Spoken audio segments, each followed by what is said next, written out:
Olá pessoal, bom, lembrando que se você gostar desse vídeo, deixa o seu like aí, isso me ajuda a pensar e planejar outros vídeos como esse.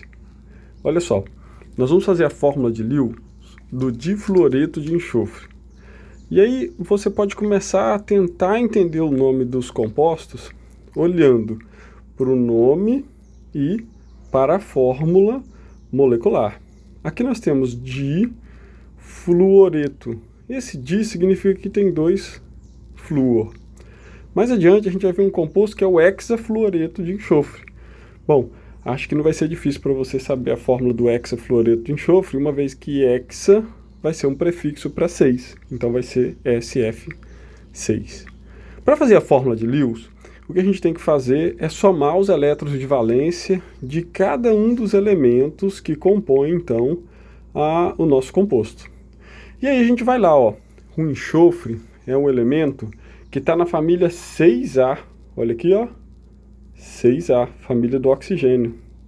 Então ele tem 6 elétrons de valência. Enquanto o flúor é um elemento que está na família 7A, então ele tem 7 elétrons de valência. Para determinar então a quantidade de elétrons de valência da molécula, agora a gente vai multiplicar a quantidade de elétrons de cada elemento por a quantidade de cada um dos elementos na fórmula molecular. Feito isso, a gente sabe agora que o total de elétrons de valência dessa molécula são 20 elétrons. E é melhor a gente sempre pensar aos pares de elétrons, porque são os pares de elétrons que vão fazer ligações e que vão estruturar depois os orbitais não ligantes, que vai ajudar a gente a determinar a geometria molecular. Temos então 10 pares de elétrons. O nosso próximo passo vai ser escrever o símbolo de cada um dos elementos e conectá-los por uma ligação simples. Uma dica é o seguinte: sempre que você tiver mais de um elemento, a não ser que seja o carbono é outra questão, normalmente a gente vai ter esses elementos em maior quantidade conectados em um elemento central. Por isso que eu coloquei o enxofre aqui no meio. No caso do carbono, não. Nós vamos ter vários carbonos conectados uns aos outros. Outra coisa que a gente tem que observar é que o flúor, ele é um elemento da família 7A. E o flúor, na 7A, somente o flúor, ele vai fazer apenas uma ligação. Então, toda vez que você vira o flúor em uma fórmula, assim como o hidrogênio, ele só pode fazer uma ligação. Então, a única possibilidade de estrutura que você pode montar seria essa. Vamos colocar, então, as ligações simples.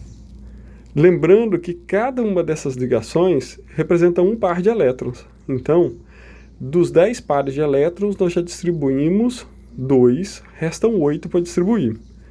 Agora a gente vai distribuir os pares de elétrons de forma em que a gente possa, então, fazer com que a gente complete um octeto de elétrons em cada um desses elementos. Começando sempre dos átomos mais externos e, por último, no átomo central, dos 10 pares de elétrons, agora nós já distribuímos 1, 2, 3, 4, 5. E vamos colocar mais 3 aqui e fechar 8. Note que o flúor completou um octeto de elétrons, porque nós temos 4 pares de elétrons em torno de cada flúor. Os 2 pares restantes agora vão no enxofre. Uma vez que nós já distribuímos todos os nossos pares de elétrons e, sendo que todos os elementos completaram um octeto, o enxofre também tem um octeto de elétrons, a nossa fórmula de Lewis está pronta. Agora nós vamos fazer a fórmula de Lewis para um ânion, o clorito. Bom, vamos seguir sempre a mesma estrutura lógica para determinar a fórmula de Lewis. Lembrando que o primeiro passo é somar os elétrons de valência de todos os átomos e elementos que temos na fórmula. É fundamental nesse momento a gente olhar para a tabela periódica e rapidamente identificar que o cloro é da família 7A, então ele vai ter 7 elétrons de valência, e que o oxigênio é da família 6A, então vai ter 6 elétrons de valência. E agora eu vou chamar a atenção para que você não cometa um erro. Não escreva, quando você estiver contando os elétrons de valência, por exemplo, 1, 2 aqui, porque nós não estamos falando da molécula de oxigênio, mas da quantidade de elétrons de valência que o oxigênio tem na fórmula. Então não faça isso, tá? Mas a gente tem que multiplicar agora a quantidade de elétrons de valência de cada elemento pela quantidade de elemento na fórmula. O cloro, nós temos um cloro, vamos multiplicar por 1, e o oxigênio 2, vamos multiplicar por 2.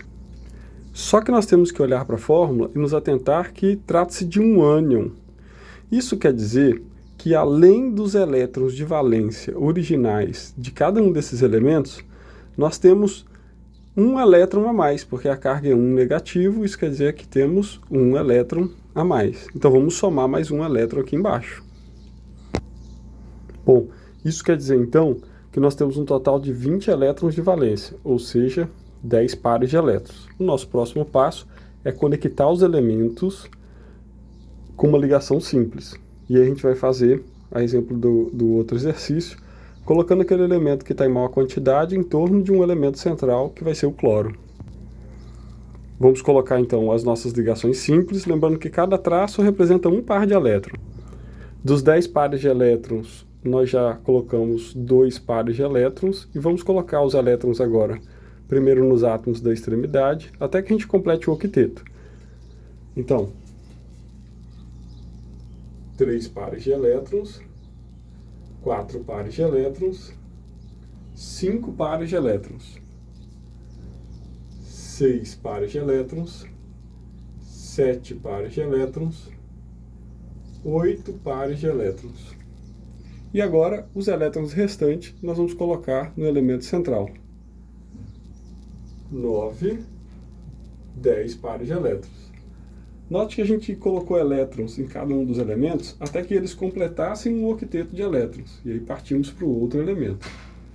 Aqui todos têm um octeto de elétrons e já distribuímos os 10 pares de elétrons. Falta um detalhe. A gente tem que mostrar na fórmula de Lewis que se trata de um ânion, ou seja, a gente tem que mostrar essa carga negativa aqui. E como é que a gente faz isso?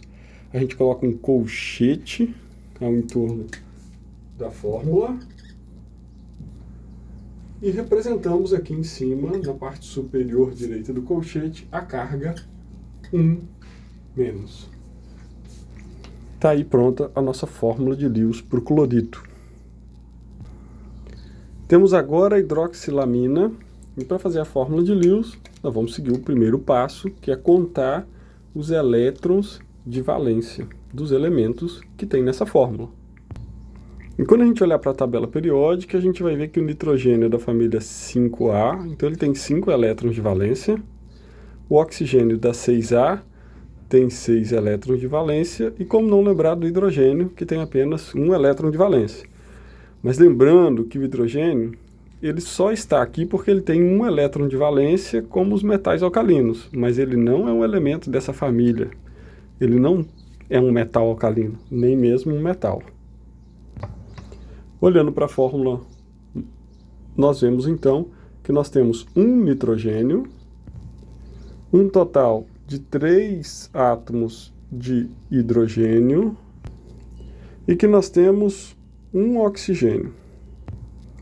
Uma sugestão que eu sempre deixo é que você procure fazer anotações desse formato aqui, de um jeito que logo no início você indique então os elétrons de valência do elemento, e que depois você indique a quantidade de cada um dos elementos na fórmula. E só depois indique a quantidade total de elétrons de valência para o total de cada um dos elementos. Por que organizar assim? Bom, se você pretende guardar suas anotações para estudar no futuro, seja para um concurso, para um vestibular ou mesmo para uma prova, se você deixa organizado desse jeito aqui, vai ser bem fácil você lembrar a lógica do raciocínio que você utilizou. Então, fazer uma revisão do conteúdo vai ser algo mais rápido. Outra coisa também é que, na hora que você está estudando, se você mantém sempre essa estrutura de organização aqui, você consegue revisar caso você cometa um erro.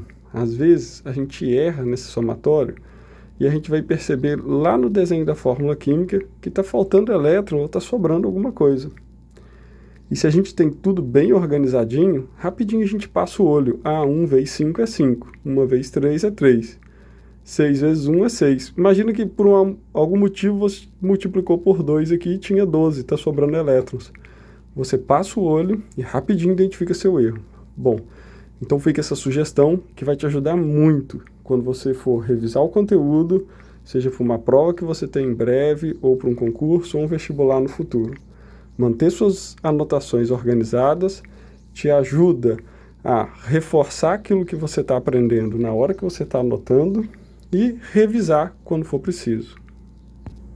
Seguindo, a gente tem que conectar cada um dos elementos agora com uma ligação simples. Uma coisa que eu vou dizer para vocês é que evitem fazer ciclos. Evitem ligar as estruturas em ciclos. Tipo assim, ó. Tá vendo que eu fiz um ciclo aqui? Bem, aqui a gente tem vários erros, né? Um erro gritante aqui é que o hidrogênio só faz uma ligação. Não pode. Tã! Efeito especial. Bem, evitem fazer ciclos. A gente vai depois conhecer moléculas específicas que formam ciclos, mas evitem fazer ciclos. No geral, você pode pensar os compostos de nitrogênio como algo derivado da amônia, e é sempre legal lembrar qual é a fórmula da amônia. Que é assim, ó, o nitrogênio conectado aos hidrogênios. Bom, se esses compostos são derivados da amônia, a gente pode pensar então que esses dois hidrogênios que estão aparecendo aqui devem ser dois hidrogênios conectados assim ao nitrogênio. E que essa estrutura OH está desenhada separadamente, porque aqui deve ser um oxigênio e ligado a esse oxigênio deve ter o hidrogênio. E aí vai ficar assim, ó. Tá aí então, cada um dos elementos ligados com uma ligação simples. Eu fiz o oxigênio assim, não fiz retinho, porque o oxigênio, isso vai ajudar lá na frente, é por isso que a gente tem que entender a fórmula de Lewis. O oxigênio, ele fazendo duas ligações, sempre vai ter essa geometria angular, nunca vai ser reto. Ou seja, por exemplo, na água, sempre vai ser angular assim. E isso vai valer para os elementos da família 6A que estiverem fazendo apenas duas ligações, sempre essa geometria angular. Então, para te ajudar a lembrar desses detalhes, desenhe sempre o oxigênio nesse formato. Vamos agora distribuir os pares de elétrons. Lembrando que nós temos 14 pares de elétrons para distribuir e nós já distribuímos 1, 2, 3, 4. Vamos completar então o octeto colocando os outros 3 pares de elétrons. Vamos de fora para dentro.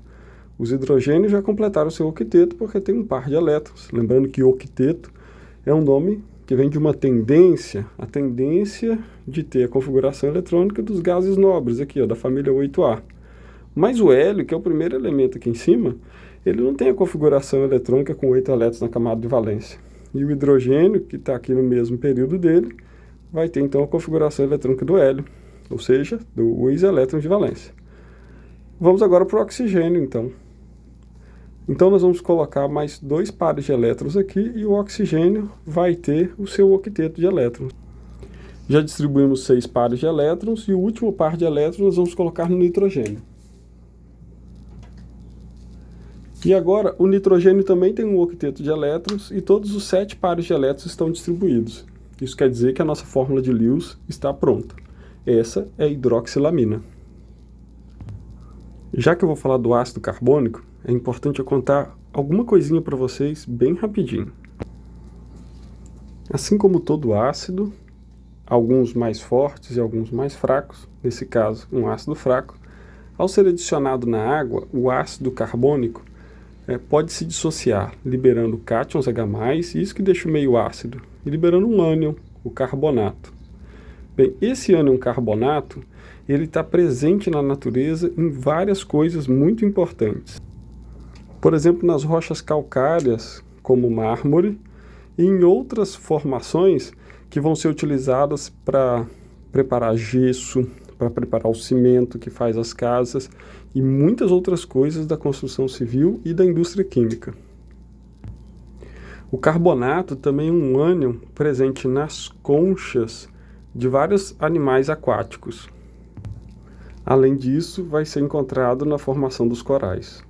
Bem, o que acontece é que, então, na água do mar, na água dos rios, nós temos íons carbonatos, e esses íons carbonatos, em algum momento, podem ter se precipitado em grandes fossas, e a precipitação deles, os intempéries, levou à formação, então, esses grandes depósitos levaram à formação dessas rochas calcárias, com os milhares de anos. Bom, mas o carbonato que hoje está na água é responsável, então, é utilizado por esses animais para a construção de conchas e corais. A grande questão é que a gente precisa que os íons carbonatos existam na água para que esses animais possam existir, produzindo suas conchas e essas estruturas dos arrecifes de corais. Mas a ação antrópica, a ação do homem, muitas vezes faz com que o meio fique ácido, ou seja, por algum motivo, às vezes a gente derrama ácido nos rios ou nos mares. Quando isso acontece a reação contrária. E o que é a reação contrária? Do carbonato que vai reagir com ácido para formar o ácido carbônico. Então, olha a nossa reação contrária, o carbonato reagindo com os cátions H+, formando ácido carbônico. O grande problema é que esse ácido carbônico aqui, que é aquele mesmo ácido carbônico presente no seu refrigerante, que vai dar as bolinhas do refrigerante, é isso daqui? É, as bolinhas do refrigerante. Quando você abre a tampinha, isso aqui vai se decompor. E se decompõe na água do mar também. Se decompõe numa reação em que ele vai formar água e CO2. Ah, professor, não tem problema, né? Porque formou água, tudo bem, e dióxido de carbono. O grande problema é que ao acidificar o meio marinho, os meios aquáticos, acontece que o carbonato que ia ser utilizado para a formação de conchas e corais, ao reagir com os prótons, os cátions H+, vai formar ácido carbônico, e esse ácido carbônico vai se decompor em água e CO2. Isso quer dizer que o carbonato vai deixar de existir na água, porque o CO2 é um gás e ele vai sair de dentro do meio aquático. Bom, quando ele sai do meio aquático, a gente vai ter outros problemas, né? Porque o CO2 é um gás do efeito estufa. Isso quer dizer que ao acidificar meios aquáticos e retirar CO2 e retirar carbonato de dentro desse meio aquático, além de prejudicar a vida desses animais, a gente contribui para o aumento do efeito estufa. E o refrigerante? Lá no refrigerante a gente tem o ácido carbônico, que assim que você abre a tampinha, desloca o equilíbrio para que essa reação aqui aconteça, pela diminuição de pressão. E aí as bolhas no refrigerante são CO2. Essas não vão fazer mal para ninguém. Lembre-se de todo esse contexto sobre o ácido carbônico. É importante a gente ter a nossa percepção humana, vivendo nesse mundo, de que a gente não pode promover poluição e aumentar a acidez dos meios aquáticos, vem muitas vezes por processos poluentes. E que, além disso, todo esse contexto pode ser uma hora aí temática de uma prova, um concurso ou um vestibular que você vai fazer. Seguindo, então, vamos somar a quantidade de elétrons de valência nessa fórmula.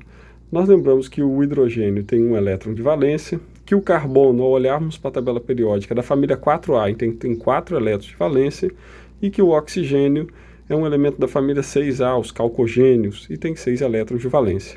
Vamos multiplicar agora pela quantidade de elementos na fórmula, e nós temos então um total de 24 elétrons, que são 12 pares. Agora a gente vai conectar cada um dos elementos com uma ligação simples. Bom, nos ácidos, quando tem 3 elementos, o elemento central normalmente é o que vai estar no meio da fórmula. Lembrando que o hidrogênio só vai fazer uma ligação, então a gente vai esperar que ele fique nas bordas.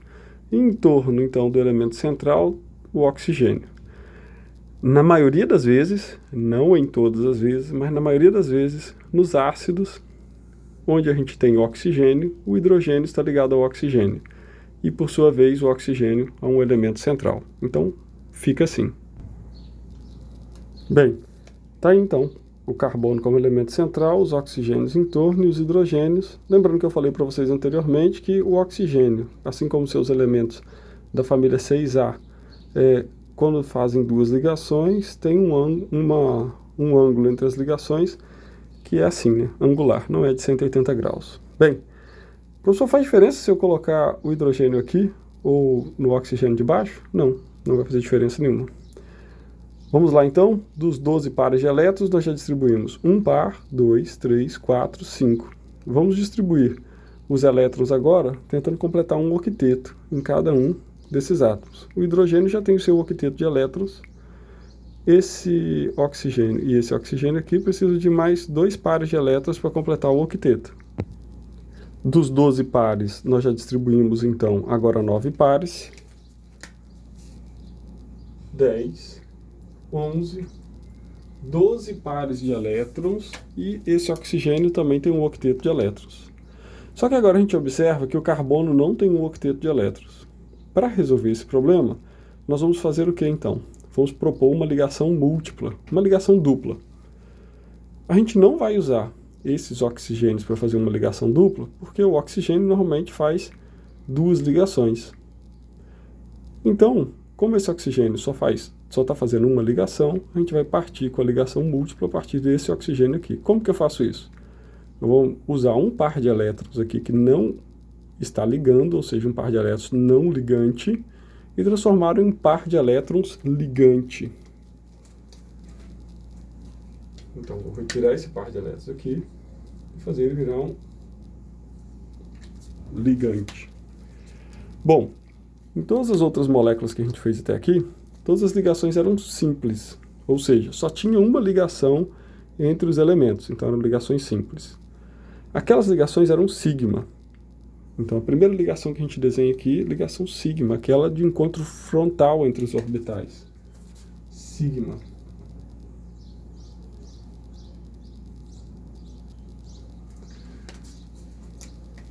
E essa segunda ligação aqui no oxigênio é uma ligação do tipo π. Então nós temos aqui nessa molécula 1, 2, 3, 4, 5 ligações sigma e uma ligação do tipo π.